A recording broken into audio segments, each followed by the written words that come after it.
देखिए, कुछ कहानियां ना सिर्फ किस्से कहानियां नहीं होती, वो असल में चेतावनियां होती हैं। आज हम एक ऐसी ही जगह की पड़ताल करने वाले हैं जहां कहते हैं कि समंदर की लहरों का शोर चीखों को दबा देता है। जगह का नाम है सूरत का डुमस बीच। तो चलिए इस कहानी को परत दर परत समझते हैं। ये जो लाइन है ना, ये सिर्फ एक कहावत नहीं है। समझ लीजिए कि ये दुमास बीच के अंधेरे में जिंदा रहने का पहला और सबसे जरूरी नियम है। ये वो चेतावनी है जिसे भूलने की गलती किसी के लिए भी बहुत भारी पड़ सकती है। तो कहानी की शुरुआत होती है कॉलेज के 5 दोस्तों से। वो अपनी अगली ट्रिप प्लान कर रहे थे, लेकिन गोवा या मनाली जैसी आम जगहों से बोर हो चुके थे। उन्हें कुछ अलग चाहिए था, कुछ एडवेंचरस। पर उन्हें बिल्कुल अंदाजा नहीं था कि उनकी ये तलाश उन्हें किस दहलीज पर ले आएगी। उनके ग्रुप में से एक था मयूर। उसने अपने गांव के पास एक बीच का सुझाव दिया, दुमस बीच। एक ऐसी जगह जो अपनी खूबसूरती के लिए नहीं, बल्कि अपनी डरावनी कहानियों के लिए ज्यादा जानी जाती थी। और बस, ये सुनते ही कुशल की आंखों में एक अजीब सी चमक आ गई। मयूर ने उन्हें बताया कि देखो, ये सिर्फ इंटरनेट पर पढ़ी लिखी बातें नहीं हैं। ये वो किस्से हैं जो उसने अपने गांव के बुजुर्गों से सुने हैं।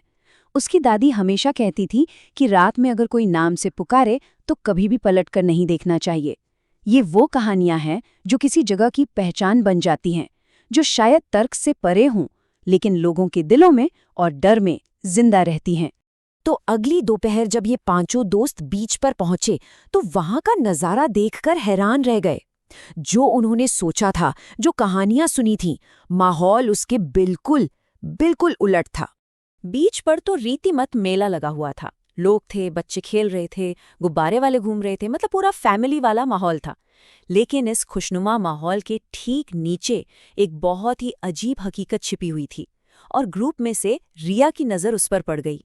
रिया का बस ये एक सवाल, और माहौल एक पल में बदल गया। जो जगह अभी तक इतनी नॉर्मल, इतनी खुशनुमा लग रही थी, अब उसकी असलियत सामने आने लगी थी। ये सवाल ही उस भयानक रात की असली शुरुआत थी। मयूर ने बताया कि इसके पीछे 2 भयानक कहानियां मानी जाती हैं। पहली ये कि यहाँ सदियों तक एक शमशान घाट हुआ करता था और लोगों की राख धीरे धीरे इस मिट्टी में मिलती चली गई। और दूसरी, जो और भी ज्यादा डरावनी है, कि कई अधजली लाशों को यहीं रेत में दफना दिया जाता था। अब देखिए, साइंस तो कहता है कि इस रेत में आयरन और टाइटेनियम जैसे मिनरल्स ज्यादा हैं, इसलिए ये काली है। लेकिन डमस बीच पर विज्ञान की इस सच्चाई पर लोक कथाओं का अंधेरा ज्यादा भारी पड़ता है। तभी उनकी नज़र एक लोकल आदमी पर पड़ी। उसकी आंखों में एक अजीब सी खामोशी थी। जब उससे पूछा गया कि आगे ज्यादा लोग क्यों नहीं हैं, तो उसने एक ऐसा जवाब दिया जिसने सबकी रूह कपा दी। उसने कहा, नीचे बहुत लोग सो रहे हैं, इसीलिए तो लोग यहाँ आते हैं। और ये कहकर वो चुपचाप आगे बढ़ गया, और उन दोस्तों के मन में एक अनकहा डर छोड़ गया। अब माहौल में डर घुलने लगा था। ठीक उसी वक्त कुशल की नज़र दूर एक खंडहर जैसे ढांचे पर पड़ी। उस एक पल के रोमांस ने एक ऐसे फैसले को जन्म दिया जिसने ग्रुप को 2 हिस्सों में बांट दिया, और यहीं से सब कुछ गलत होना शुरू हुआ। ये कहानी का वो मोड़ था जहां ग्रुप बट गया। कुशल तो अड़ गया कि उसे खंडहर देखना ही है, लेकिन रिया को बहुत अजीब महसूस हो रहा था। उसने जाने से साफ मना कर दिया, और आरव उसके साथ रुक गया। नील ने भी उन दोनों के साथ रुकने का ही फैसला किया। तो बचे कौन? मयूर और कुशल। वो दोनों अकेले उस अनजान खंडर की ओर चल पड़े। उन्हें पता नहीं था कि ये फैसला उन पर कितना भारी पड़ने वाला है। जब वो दोनों उस जगह पहुंचे, तो वो कोई पुराना घर या किला नहीं था। वहां एक जंग लगी नेम प्लेट पर साफ साफ लिखा था, दुमास बीच शमशान भूमि, अधिकृत क्षेत्र। जो कहानियां उन्होंने सिर्फ सुनी थीं, वो अब एक हकीकत बनकर उनकी आंखों के ठीक सामने खड़ी थीं।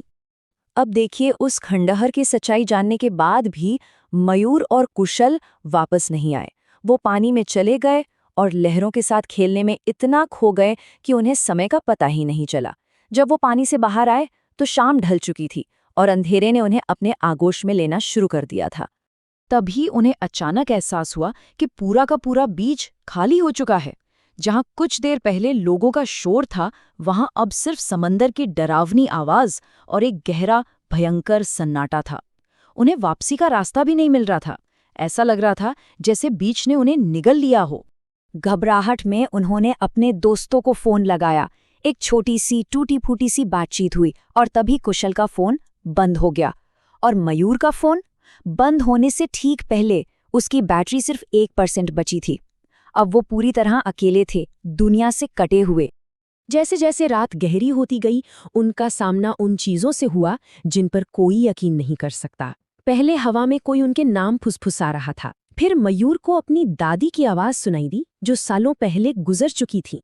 फिर अचानक से जलती लकड़ी की तेज गंध आने लगी, और फिर उन्हें एक पूरी अंतिम यात्रा दिखाई दी।